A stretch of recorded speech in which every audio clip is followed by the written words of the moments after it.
Hi, interns, and welcome back. I just wanted to let you know that this week will be a special two-part series, which is going to be the season finale for season 1.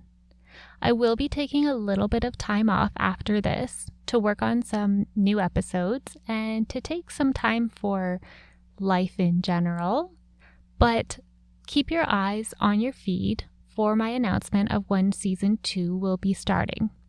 I'm also looking at adding some new story ideas and new types of episodes for season 2. So if you want to vote on your thoughts on those, you can come over to Patreon or to Buy Me a Coffee, where I will have those polls posted to get some of your feedback. To start today's story, we need to go back in time. Way back to April 25th, 1937 in Mason City, Iowa. As of 2020, Mason City has a population of 27,000 people, which isn't far off from the reported 23,000 people who lived there back in the 1930s. Two of those people were Charles and Dorothy Kolpek, a young married couple who were adding one more number to that census with the birth of their son, Jerry. After that, they had two more sons who would become little brothers to Jerry, named Larry and Lanny. Larry was 3 years younger than Jerry, and Lanny was a full 10 years younger than his oldest brother. This is Jerry's story. Welcome to the Miss Medical Podcast, Diagnosis Flatline. I'm your host, Destry Godwin. Miss Medical explores stories of misdiagnosis, malpractice, mysteries, and misogyny. You're my interns, and this is where true crime and medicine collide. This is Miss Medical.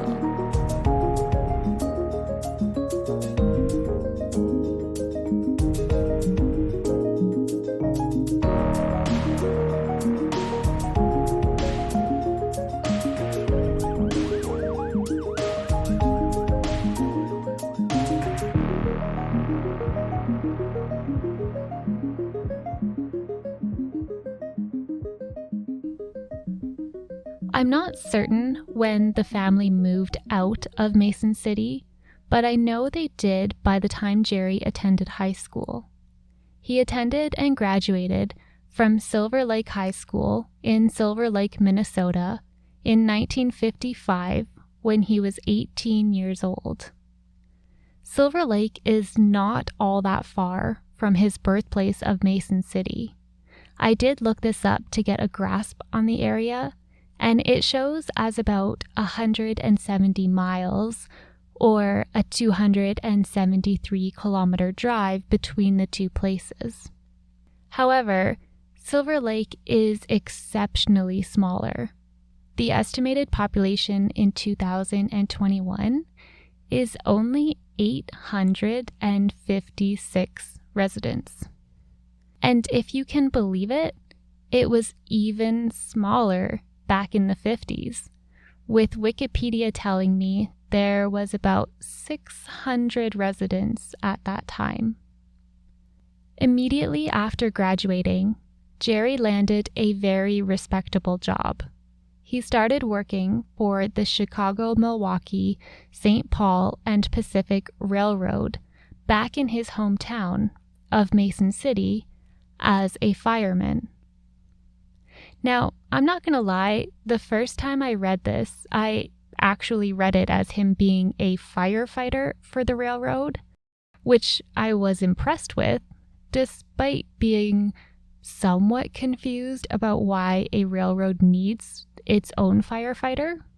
However, thanks to Google, I've come to realize that his job as a fireman is a stoker or water tender, which means his job is to tend to the fire to keep the boiler running inside steam engines.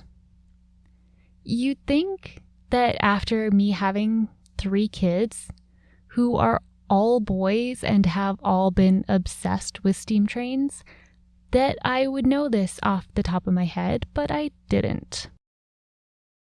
These jobs were often sought after by young men who were treated as an engineer in training to earn experience and seniority towards future promotions within the rail line. That promotion for Jerry, though, would have to wait because Jerry was drafted by the U.S. Army in 1960. He completed basic training and then specialized in radio mechanics.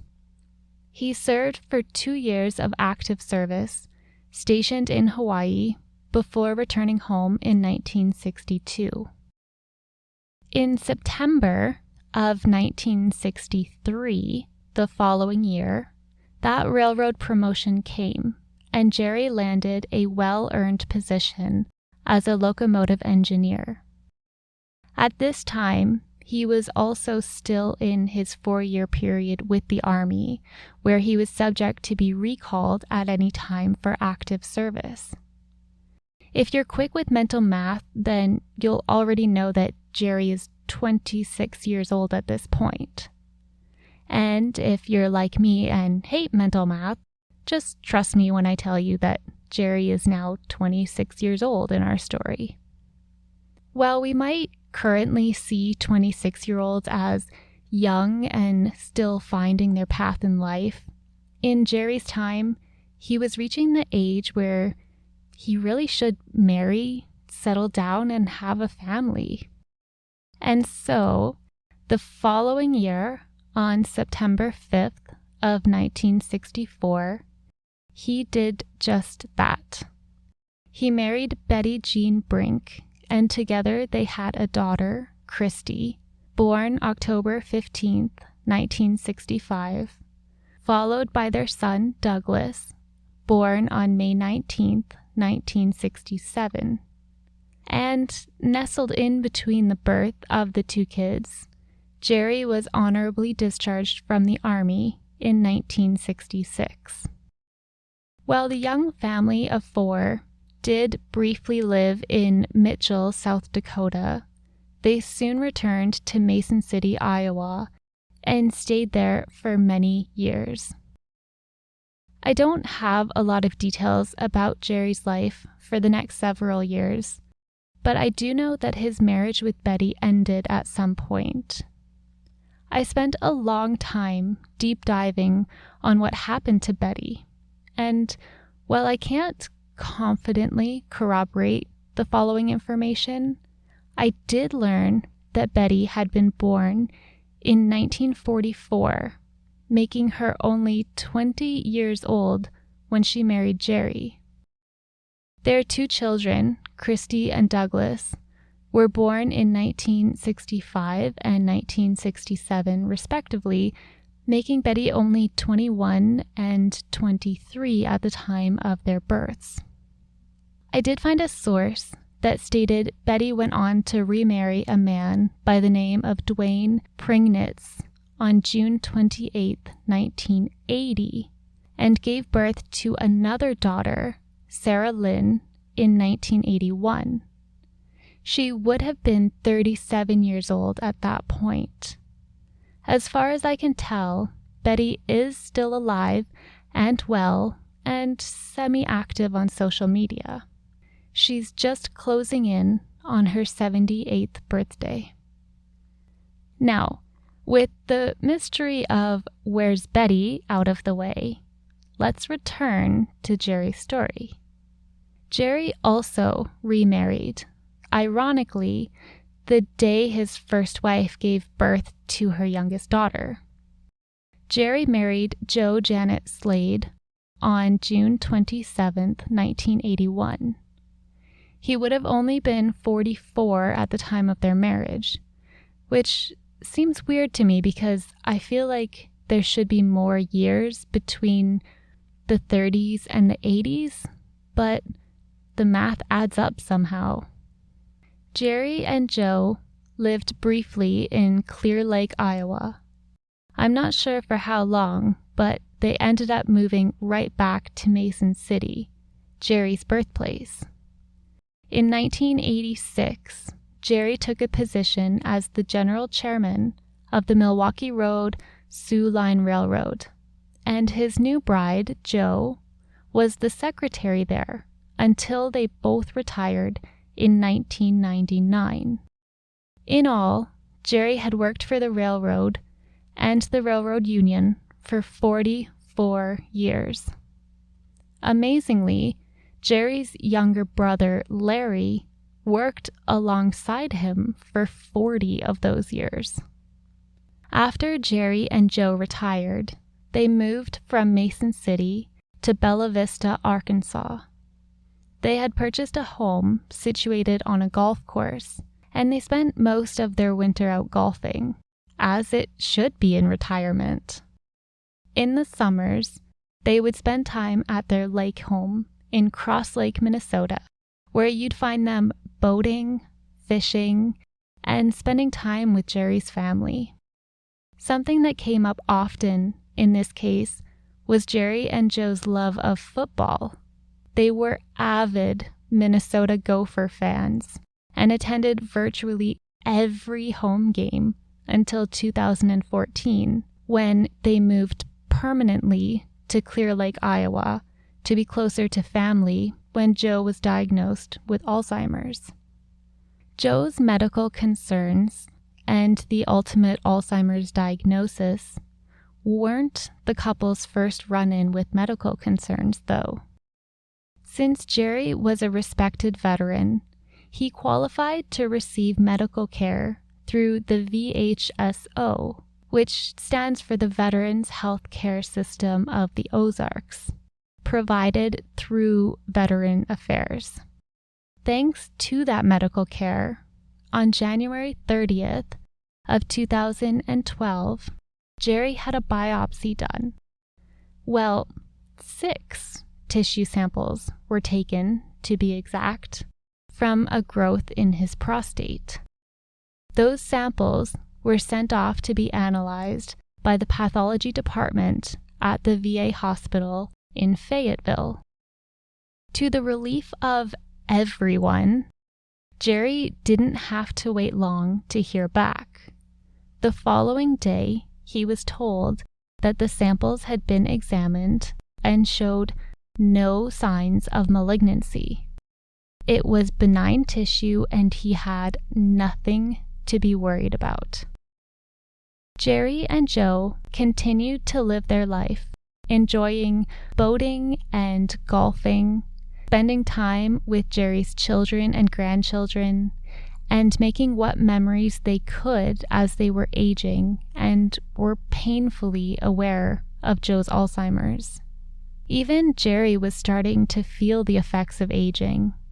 He went to see a doctor in 2017 about shoulder pain that was impeding on his golfing, and in 2018, he wound up in an emergency room with chest pain so severe he thought he was having a heart attack.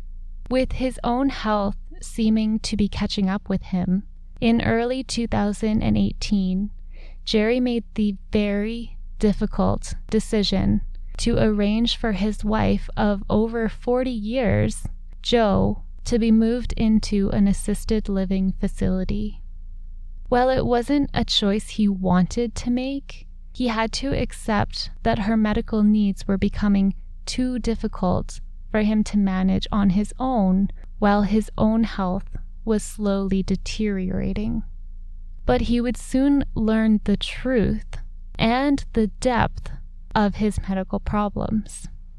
In June of 2018, Jerry received a call from Veterans Affairs, who told him news he never expected to hear. They said that they had reviewed his biopsy samples from 6 years prior and found that 4 of the 6 samples that had been collected were, in fact, malignant. Jerry had cancer, and he'd had it growing untreated for at least 6 years. Jerry then attended a full-day medical exam in Des Moines, Iowa, just 2 days after learning the bombshell news of his misdiagnosis. And the news from his test results was even worse. The cancer had spread through his bones, from his pelvis, up his spine to the base of his skull, and throughout his rib cage. And the prognosis was as bleak as they come. They estimated he only had a few months left to live.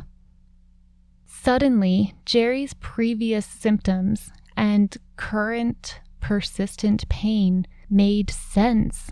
His bones had become extremely fragile from the cancer spreading, and just the act of his muscles tugging on his bones when he went about his normal activities he had always done, things like golfing or fishing, spurred incredible pain within his bones.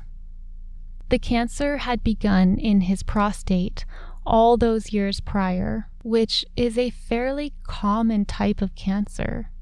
According to Mayo Clinic, prostate cancer is a common cancer, often slow-growing, and usually confined to just the prostate. However, some forms of prostate cancer can be aggressive, and not finding or treating it in a timely manner obviously increases the risk that it will spread to other parts of the body. While in the early stages, prostate cancer often doesn't cause symptoms, Cancer.ca lists symptoms or warning signs as peeing more frequently, especially at night, strong or sudden urges to pee, difficulty peeing, which can either be a hard time getting it started, a slow flow, a flow that starts and stops, or being unable to fully empty your bladder, and may include burning or pain. Other signs include blood in your urine or in your semen, pain or discomfort when sitting, and trouble with functions overall in the bedroom. If you're not super familiar with the male anatomy, the prostate is a small gland shaped somewhat like a walnut located in the groin. Its job is to make seminal fluid, which is important for reproductive purposes because it acts as both nourishment and transport for sperm. Kind of like a lazy river with floating trays of snacks, I suppose, if we were floating down the river and we were sperm. Because of where the prostate is located, doctors can, and often do, physically feel it for any lumps or abnormalities during a physical exam, especially as men get older and their risk of cancer increases. This is probably one of the most dreaded parts of a physical exam for men because it involves a finger going up places that they aren't used to a finger being. Now, part of the reason why many symptoms of prostate issues seem to involve the bladder and the urinary system is because the prostate is located super close to the urethra. That's the tube that carries urine from your bladder to its exit point into the world. When the prostate swells or becomes enlarged, it can put pressure on that tube, kind of like squishing a garden hose with a rock. Great visuals this episode, I know. While I mentioned age is a risk factor, men over the age of 50 have an increased risk. There are a few other risk factors as well. Those include some of the normal ones you'd expect: smoking, not exercising, poor diet, or being chronically overweight. There is also a genetic component, though. If there is a family history of prostate cancer, especially immediate family members like a father or a brother, your risk is much higher. According to cancer.org, it more than doubles your chances of developing it yourself. And this proved to be the case in Jerry's family. Both of his brothers ultimately ended up diagnosed with prostate cancer as well.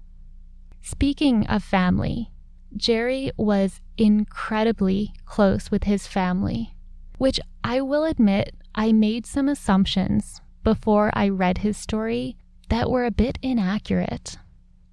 I had expected that, as is the case for many separated parents, that the kids would have been closest to their mom and likely more distant from their dad.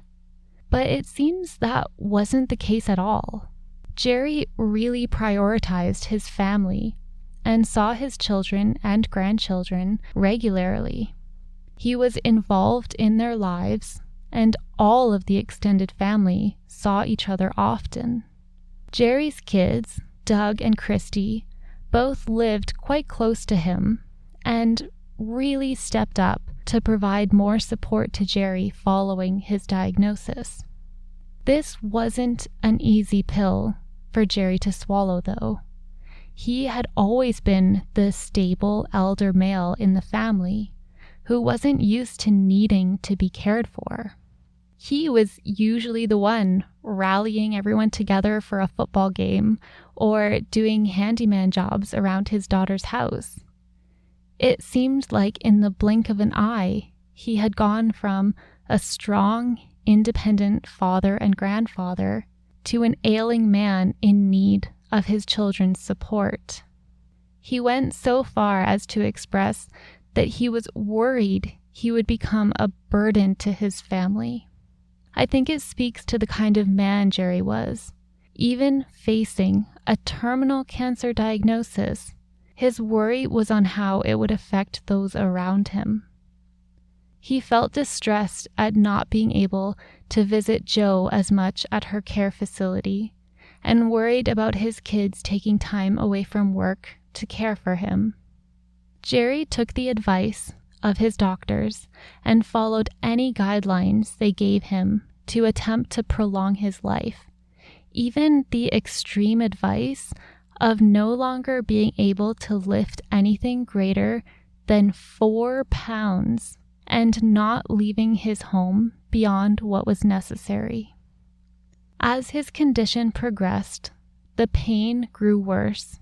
It was particularly bad in his neck and shoulders, and he suffered other symptoms of the rampant cancer, including fatigue, nausea, and swelling from fluid retention.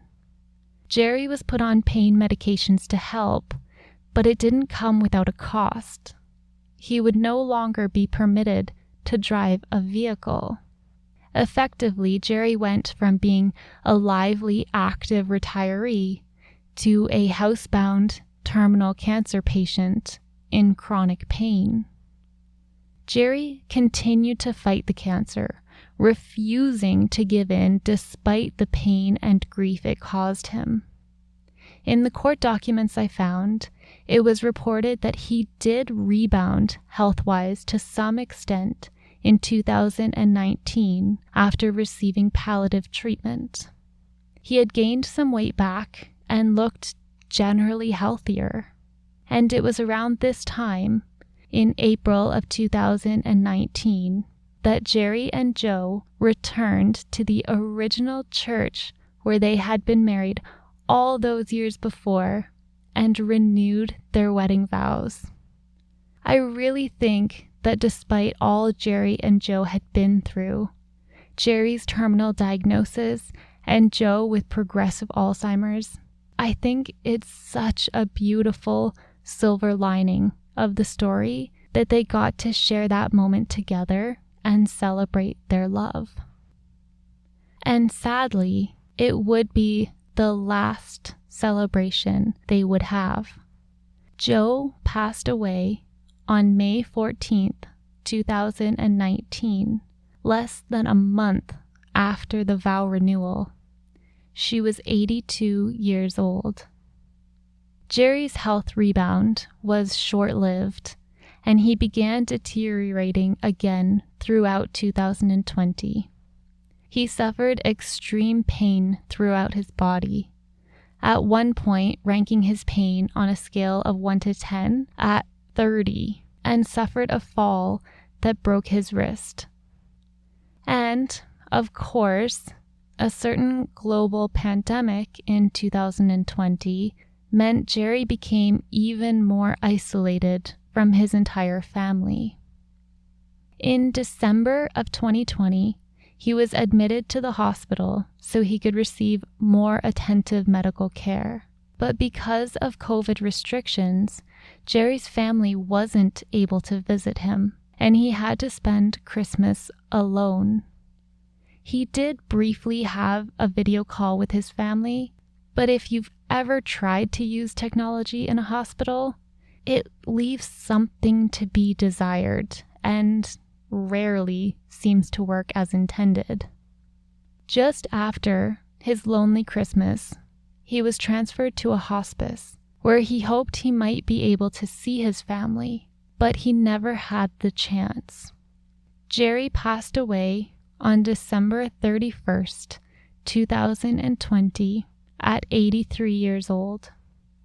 Had he been properly diagnosed when the original testing had been done in 2012, his life expectancy would have given him another 6.5 years with his family. When I was researching Jerry's story, I actually stumbled on it because of the media coverage surrounding a large malpractice lawsuit involving the doctor who failed to identify cancer in Jerry's tissue samples. But I also read about how the family wanted Jerry's memory to be honored, and that it had, in a way, become overshadowed by the lawsuit. They wanted the world to know that Jerry wasn't just a name on a court document. He was a much beloved brother, father, and grandfather. So to honor that memory, we'll end this episode here, with part 1 being dedicated to the memory of Jerry and what he meant to his family. Join us next week for part 2, where we'll dive into how a doctor ended up embroiled not only in a malpractice lawsuit, but a manslaughter charge. We'll see you next week for the final episode of Season 1. For sources and additional show notes, follow the link in the episode summary to our website. If you'd like to see pictures related to the episodes and the Miss Medical Podcast, you can find us on Instagram as Miss Medical Podcast.